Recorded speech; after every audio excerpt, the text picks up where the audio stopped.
যোৰহাট চহৰখনো যে কেতিয়াবা ইমান ধুনীয়া হৈ পৰিব কেতিয়াও সপোনতো ভবা নাছিলো।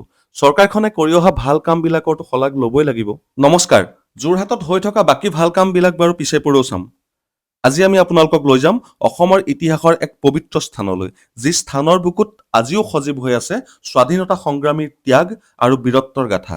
যোৰহাট অসমৰ সাংস্কৃতিক প্ৰাণকেন্দ্ৰ, কিন্তু এই চহৰৰ বুকুতে লুকাই আছে ব্ৰিটিছ শাসনকালৰ বহুত ক'লা অধ্যায়। যি ঠাইত এদিন ব্ৰিটিছৰ চাবুকৰ শব্দ শুনা গৈছিল, য'ত শ শ দেশপ্ৰেমিকক বন্দী কৰি ৰখা হৈছিল, আজি সেই ঠাইখিনি এক নতুন ৰূপ পাইছে। যোৰহাট কেন্দ্ৰীয় কাৰাগাৰৰ পৰিত্যক্ত প্ৰায় ১৭৫ বিঘা মাটিক চৰকাৰে এক পবিত্ৰ সংগ্ৰহালয় আৰু এক উদ্যানলৈ ৰূপান্তৰ কৰিছে। আজি আমাৰ যাত্ৰা স্বৰাজ উদ্যানলৈ। প্ৰায় ১৫৯ কোটি টকাৰ এক অভিলাষী বাজেটেৰে নিৰ্মিত এই উদ্যানখনক এখন সাধাৰণ পাৰ্ক বুলি নাভাবিব। ইয়াতে বহুতো স্মৃতি জড়িত হৈ আছে। অসমৰ চুকে কোণে থকা স্থাপত্যৰ শৈলীবিলাকো ইয়াতে প্ৰতিফলিত হৈছে। শিশুৰ কাৰণে ধুনীয়া ঠাই আৰু জ্যেষ্ঠসকলৰ কাৰণে বা জ্যেষ্ঠ নাগৰিকৰ কাৰণে জিৰণি ল'বলৈ ইয়াত আছে সুন্দৰ ব্যৱস্থা। এতিয়া আপোনালোকক দেখুৱাইছোঁ সেই বিশেষ ঠাইখন, য'ত ইতিহাস থমকি ৰৈছিল। ১৯৪৩ চনৰ ১৫ জুন যোৰহাট কাৰাগাৰৰ এইখন এখন কুখ্যাত ফাঁচীকাঠ। নিৰ্দোষী কুশল কোঁৱৰক যেতিয়া ফাঁচীৰ মঞ্চত থিয় কৰোৱা হৈছিল, তেওঁৰ মুখত আছিল এটা প্ৰশান্ত হাঁহি। তেওঁ কৈছিল যে মই নিৰ্দোষী আৰু সেইবাবে ভগৱানে মোক পবিত্ৰ কৰি নিছে। স্বৰাজ উদ্যানত সেই ঐতিহাসিক ফাঁচীকাঠ আৰু তেওঁৰ যি বন্দীগৃহ, যি বন্দী কৰি থোৱা যি জেইল, যিদৰে এনেকৈ সংৰক্ষণ কৰা হৈছে, সেয়া যদি দেখে আপোনালোকৰ চকু কিন্তু সেমেকি উঠিব। ই কেৱল এটা জেইলৰ কোঠা নহয়, ই আমাৰ স্বাধীনতাৰ বাবে দিয়া চৰম বলিদানৰ চানেকি।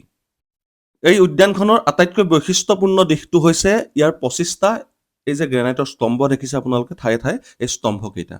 আপোনালোকে জানিলে আচৰিত হ'ব যে ইয়াত কেৱল অসমৰে নহয়, অৰুণাচল, নাগালেণ্ড, মণিপুৰ, মেঘালয়, মিজোৰাম, ত্ৰিপুৰা আৰু ছিকিমৰ সংগ্ৰামী নেতাসকলৰ নাম ইয়াতে লিপিবদ্ধ কৰা হৈছে।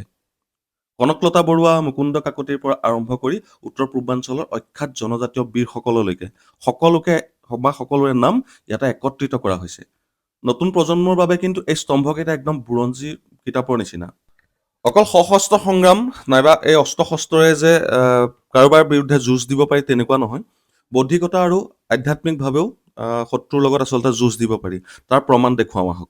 তাৰ প্ৰমাণ হৈছে গড়মূৰ সত্ৰৰ সত্ৰাধিকাৰ পীতাম্বৰ দেৱগোস্বামী। তেওঁৰ দৰে মহান ব্যক্তিয়ে এই কাৰাগাৰত কটোৱা যিবিলাক সময়, সেই সময়বিলাকৰ যি স্মৃতি ইয়াতে সজীৱ কৰি ৰখা হৈছে। সমাজ সংস্কাৰ আৰু স্বাধীনতা আন্দোলনৰ সেই বিৰল সংযোগৰ কথা আমি আমাৰ সন্তানক কোৱাটো কিন্তু খুব প্ৰয়োজন। এটা কথা স্বীকাৰ কৰিবই লাগিব যে এই উদ্যানখনে যোৰহাটৰ পৰ্যটনৰ ক্ষেত্ৰত এক নতুন মাত্ৰা যোগ কৰিছে। নিশ্চয়কৈ উদ্যানখনত বহুতো মানুহৰ সমাগম হ'ব আৰু সেইবাবে স্থানীয় ব্যৱসায়ীসকলৰ বাবেও এক নতুনকৈ পথ মুকলি হৈছে। আজিকালি মানুহৰ জীৱনত যি ব্যস্ততা, সেই ব্যস্ততাময় জীৱনত মানুহে নিজৰ ইতিহাসক পাহৰি যোৱাটো প্ৰায় স্বাভাৱিক কথা। কিন্তু এই স্বৰাজ উদ্যানখনে আমাক সেই আজি যে সুখৰ এই দিনবোৰ যে কাৰোবাৰ ত্যাগৰ ফল, সেই কথাটো কিন্তু বাৰে বাৰে সোঁৱৰাই দিব। গতিকে আহক, এবাৰ হ'লেও পৰিয়ালৰ সৈতে অন্তত এই স্থান দৰ্শন কৰি যাওক। আকৌ কৈছোঁ, ই কেৱল এক উদ্যান নহয়, ই হৈছে আমাৰ অস্তিত্বৰ পৰিচয়। যদি ভিডিঅ'টো চাই ভাল পালে তেন্তে এটা শ্বেয়াৰ কৰিবলৈ নাপাহৰিব, আৰু বিশেষকৈ আপুনি যদি যোৰহাটৰ তেন্তে আপোনাৰ অনুভৱ কমেণ্ট কৰি জনাব। আৰু এনেকুৱা ধৰণৰ ভিডিঅ'বিলাক সদায় পাই থাকিবলৈ আমাৰ ফেচবুকৰ পেজটো ফ'ল' কৰি ল'ব আৰু ইউটিউব চেনেলটো ছাবস্ক্ৰাইব কৰি ল'ব। পুনৰ নতুন এটা ভিডিঅ'ৰ সৈতে মই শংকৰজ্যোতি আকৌ লগ পাম। জয় আই অসম।